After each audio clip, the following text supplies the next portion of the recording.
Hello, wherever you are. Hope your day is going well. I want to spend just a few minutes to talk about the immediate future in the United States. And so I'll call this Unfogging the Future. Now, let me say straight up that my beliefs, my preferences as far as what needs to happen in American politics, that isn't going to happen this year. And it may not happen for quite a long time. My side lost in the Democratic primary, and I don't think there is a lot of hope that the things I believe need to happen are actually going to happen.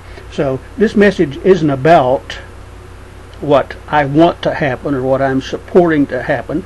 I just want to try to look into the future a little bit and take a good guess at what may happen, because everybody wants to know what the future is going to be like, right? I mean, who wouldn't want to know the future? You could make all kinds of plans today to change what may happen in the future. And I think at the national level, with national politics, a lot of us are pretty much, like I said before, screwed, glued, and tattooed. The things that we believe in, the things that we want to happen, just simply aren't going to happen. So what is going to happen in 2016 and beyond? Well, a lot of people seem to believe that the next president of the United States will be Hillary Clinton. And this is what you get if you read the pundits in the newspapers every day, or online bloggers and so forth. The general consensus among the so-called wise heads, people who claim to know, is that of course Hillary's going to be elected. Of course she's going to be the next president. Who else could it be? Because after all, Hillary's supposedly knowledgeable about affairs of state. Well, she's knowledgeable about affairs of state if you hold to a certain point of view. What people don't realize is that the day-to-day experience of most people is very different from the day-to-day experiences of the pundits and the so-called wise heads and the people that you see on cable news and read out in online periodicals and newspapers and such. The experiences of those people simply don't jive with the experiences of ordinary people. So whether Hillary is knowledgeable about affairs of state or not, that actually is a matter of opinion. I don't think she is very knowledgeable about affairs of state. I think it's largely a put-on. But the common belief these days is that Hillary's inevitable. Hillary's going to be the next president. And what would happen if Hillary were to be elected? Well, the fact is she's a very unpopular candidate with the general population. Polling data indicates by large margins people don't trust her. I've seen polling data indicating that as many as 60% of Americans say they don't trust her. So what does that mean if she should win? If Hillary is elected to the presidency, you can be almost 100% sure that the House of Representatives will remain Republican. And therefore Hillary's agenda, much of it, simply won't happen unless she decides to become a Republican. Hillary simply doesn't have the popularity to have the coattailing effect and capture the House of Representatives.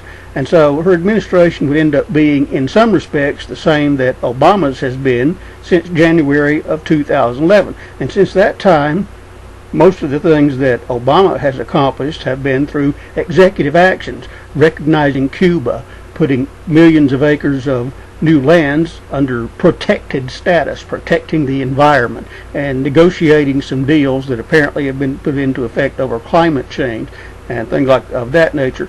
But in terms of getting legislation through Congress, virtually nothing has happened since January 2011. And the reason for that was that people responded negatively in a huge way toward the Affordable Care Act, Obamacare. The Republican sweep of the House of Representatives in 2010 was largely because of Obamacare, and it was a sea change election, and they've maintained control ever since. So all of the legislative accomplishments, those that mattered very much in the Obama administration, happened during the first 2 years when there was Democratic control of both houses of Congress. Since that time, very little has gotten through Congress that matters to ordinary people, unless you count these negotiations to stop the default on the national debt and things like that. And that only happened because the consequences would have been so severe and so long-lasting and would have affected people who voted to let the country default in such a bad way that they were able to do deals. And even that did require a few Republicans to come over, but they only came over because the consequences would have been so severe. But bipartisanship has been essentially dead since January 2011. You don't have a lot of issues these days where Republicans and Democrats actually work together. So what you basically have is this log jam. It's gridlock. So it's virtually impossible to get anything through Congress with regard to gun control. And there have been efforts about immigration, whether you agree with that or not. The effort to get an immigration control law, immigration reform law through Congress has failed because one side simply will not do it. And so that's what Hillary is going to face should she be elected. She may be able to do some things with the executive branch and through executive powers as Obama has done, but the chances of getting anything through Congress is virtually non-existent. So what you could count on from Hillary administration is that probably the best that would happen would be that the country just continues to kind of limp along and you have kind of a status quo and problems don't get fixed and the poor keep getting kicked in the shin, or actually worse places than that. The working class continues to get pummeled, the middle class continues to circle around the drain because of gridlock. Because of the fact that you would have a Democratic president, but the Republican-controlled House won't pass anything, and they're going to keep the House because Hillary is just so unpopular with the general electorate. She doesn't generate a lot of enthusiasm. There are people who support her enthusiastically, of course, but there are a lot of other people who don't trust her, and that seems to be the majority of the electorate. So you can count on partisan gridlock should Hillary be elected president. But is that even going to happen? Recent polling data indicates that, in fact, Donald Trump is a viable candidate. Could he win the presidency?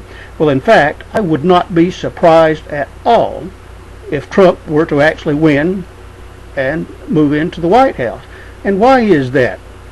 Well, in Europe and some other places other than the United States, pollsters have been very, very wrong about predicting outcomes. Remember the Brexit vote last summer? Everybody believed that Britain was going to vote to stay in the European Union. That's what everybody believed. You know, it couldn't be any other way. It had to be that way. And yet the majority turned out and they voted to leave the European Union. So at least in European nations, in some of those places, pollsters have been getting it wrong. Now, polls have been a lot more accurate in the United States. In the U.S., these assertions that landline telephones are going away and pollsters always use landline telephones and consequently they're bound to be wrong, that hasn't panned out. The polling has been reasonably accurate. But I think it's very possible that by the second week in November, the U.S. could be looking at a Trump presidency. And why is that? Well, there's been a lot of Trump shaming. There have been so many people so mad and so angry about Donald Trump that the chorus from the pundits has been, he's not going to be nominated. Donald Trump will not be the nominee. That can't be that way. You know, there's no way that he can be the nominee. And now people are saying he can't be president. There's no way this guy is going to be elected in spite of the fact that he's been surging in the polls. And why is that? Well, pundits are telling people you cannot vote for this guy. You must not vote for this guy. And a lot of times people don't like to be told what to do by people that they consider to be elites. Because like I said a little bit earlier, the day-to-day experiences of most people are very different from the day-to-day experiences of people that you see writing columns and appearing on the cable network news show and outlets similar in nature to those. Because those people are pretty well off. They've got good steady jobs with benefits, and as long as they don't screw up the ratings or make the corporate bosses mad, they're going to be around and they're going to live pretty decent lives. But on the other hand, millions of Americans in a variety of unstable occupations actually do struggle. And so there's a difference in the experience that the pundits have and the experiences that people have. A lot of people really don't like this idea of free trade taking away jobs, and they firmly believe that free trade has taken away jobs. And has it? Well, the latest estimates I've seen with regard to NAFTA is that about 1 million jobs, probably more by now, have been sucked south over a 20-year period. And even a lot of the people who support free trade say that it hasn't been particularly good for employment. Then there's this other issue of the violence that's been taking place. Donald Trump does present a pretty dark view of America, and news events seem to support that. Violence does seem to be increasing. 2016 has been a violent year. And what you get from the Democratic side mostly, and I do think we need more gun control. I don't think there's any doubt about that. But the political reality is it's not going to happen anytime soon, because Democrats cannot capture the House and the other party isn't going to support it. So what you have left are other solutions.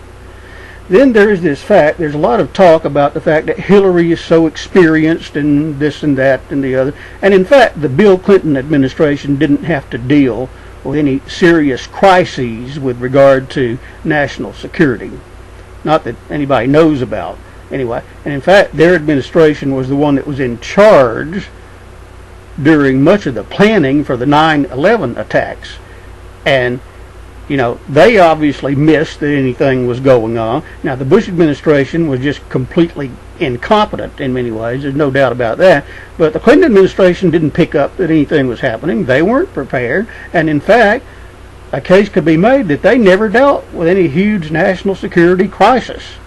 And Trump talks really, really tough.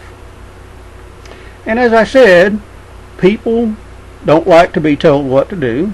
They don't like to open up a printed newspaper and have people telling them you cannot vote this way, you must not vote this way, and this, that, and the other. And when it comes to prejudice against various groups, there is a lot more of that in the United States than people would like to believe. Americans on the whole are not necessarily as tolerant as a lot of people would like to believe. And in times of crisis, people do often support extreme leaders, and the other extreme leader who was in the race, Bernie Sanders, he didn't make it. And so if people want to look for a maverick or an outsider, the only person left is Trump, because polling data is indicating pretty clearly that there is no shift toward third party or independent candidates. If that was happening, you couldn't hide it. There'd be no way to hide that in the polling data. So my estimation of what will happen in the near future is this. At the present time, and I'm speaking before the debates on September 24th, so this is before the debates, it could go either way. But there are an abundance of reasons, including people voting against what they're telling pollsters, including Trump shaming, including fears about terrorism, and people who want an outsider when Hillary's perceived to be an insider. There are strong reasons to believe that Donald Trump could actually win the presidency. What will happen under his administration, should he be elected, that's hard to say. He's going to face a lot of obstacles within his own party and outside his own party. My guess is that hate activity against various groups, at least government-sanctioned hate activity, would not be as bad as people expect. There will be things that happen on the street and in society at large, but a lot of the things that he does propose would not actually become reality. So here's what I think. At this point, it could go either way, but no one should be surprised if Donald Trump actually does make it to the White House. And no matter what happens, my fear is that the United States is going to face some dark and difficult times ahead. I wish that wasn't true, but I fear that it is. The prospects of what's going to happen range from something approaching the status quo, in other words, things aren't going to get a lot better for most people, to an absolute disaster. It's somewhere between status quo and things getting really bad. So my advice is to do whatever you can to make reasonable preparation for some difficult times ahead. I wish it wasn't that way, but realistically, try and look at the tea leaves. I do feel that there are probably rough times ahead for the United States. So for what it's worth, that's how I see it. Have a good day.